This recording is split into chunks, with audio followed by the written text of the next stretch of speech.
Assalamu alaikum. Your coach Arena is back. Today I am here with actually some of the gems from our today's event, Her Journey to God. Today we had Alhamdulillah another blessed gathering wherein we come together, we hear a story of a sister and how she came towards Allah, right? So she shared her story of accepting Islam. It was beautiful. Like, Alhamdulillah, the gathering was beautiful. And I just want to share some gems. We did not so far record those meetings in any format. Um, but I still want to share some gems that will benefit everybody, inshallah. She spoke about how there was an emptiness that actually she wanted to fill, and how that made her continue to search, and through that um, search she found Islam. Now I am just giving you gist, okay? So hey, if you are listening whose story it is and you want to correct me, feel free to drop it in the comments. But I'm just sharing a few gems. So she shared how that emptiness she felt as a Christian, that then led her to search, and then she went to um, church, then she tried different things, and then eventually she found Islam over some period of time. She also was, alhamdulillah, blessed with some dreams that helped her get direction and redirection. Alhamdulillah, we also discussed about how she felt when she took the Shahada, and she said that a weight was lifted. So, alhamdulillah, that's something that I have heard other people say too when they accept Shahada.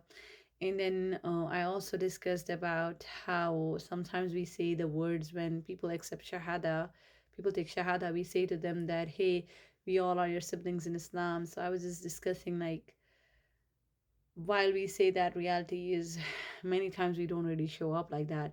So she was emphasizing how we need to be careful with our words and actually mean it when we say it.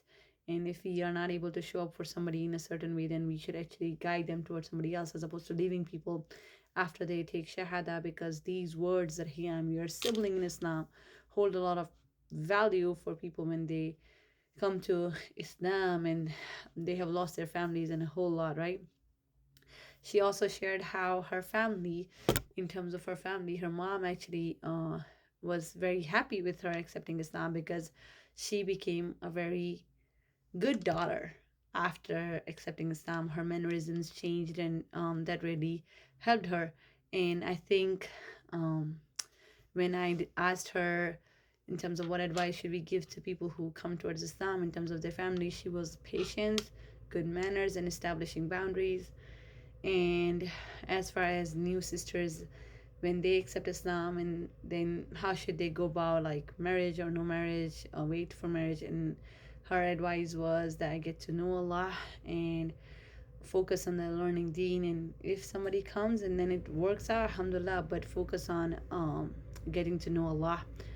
And I also asked a question that is a very common problem, I think, wherein sisters are like, hey, I have a lot going on. Yes, I accepted Islam. Yes, I took my Shahada, but I have a lot going on. I don't have time to study. And in that, I liked what sister recommended to us, that, hey, now Islamic knowledge is literally on our fingertips. It doesn't have to be something big. You can take 10 minutes a day. You can listen to a lecture while you're doing dishwashing. So that kind of thing was beautiful, that she was like, hey, we don't have any excuses. And as far as which scholars to listen, her recommendation was that it can be actually an overwhelming thing as somebody coming towards Islam. So we should ask for reference from local imam if we can. And yeah, some of the things that I asked her.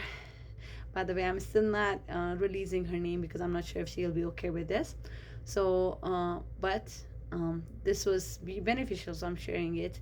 That I asked her what shocked her when she came to Islam in terms of Muslim community and everything like that. She did say that she was surprised how diverse the Muslim community was, because earlier she thought we are mostly just Arabs. We are not. I'm personally Pakistani. Uh, And also she was surprised that you cannot date before marriage, and she wondered like how do you just marry a stranger, right? um, and then as far as one thing that did shock her was when once she tried to give somebody nasiha or correct them, she was reminded that she's a revert, she's not a born Muslim or an Arab, so how can she correct? And I think this is a very important point that I want to emphasize, that I have seen it more than once, wherein people do not think that reverts are qualified enough to correct them. And this is from a place of arrogance. This is very wrong. You don't know. If somebody has studied and coming to you with evidence from Quran and Sunnah, zip it. Zip it. If they're right, they're right. Just because you're a born Muslim, that does not make you better. Just because I'm a born Muslim does not make me better. It's really about who is on the truth. That's what's it about. And also, when it came to like what do we like about Islam, I like how she mentioned structure and stability, which was something that she saw in Islam, and it's beautiful. Subhanallah, like it is true. If you, and it's not just her, I have had other reviewers also communicate to me how they love the fact that in Islam there is a structure, there is a system, right? When it comes to our salahs, when we wake up and stuff like that. And may Allah guide all of us to actually embrace that structure that Allah subhanahu wa ta'ala and Prophet Muhammad sallallahu has guided us towards. And also, when it came to hijab, I loved how she shared that before Islam she felt objectified, but after Islam and she started wearing hijab, she embraced a lot of she experienced a lot of respect. Excuse my words, I'm really tired. So, but I wanted to make this so that I don't forget. So yeah, when she wore hijab, she felt immediate respect from people.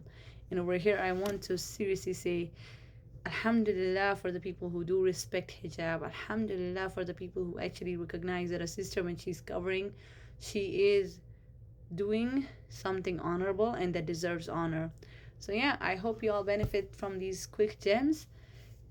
And may Allah guide all of us. And hopefully, one day, we will hear your story too. Inshallah. Assalamu alaikum.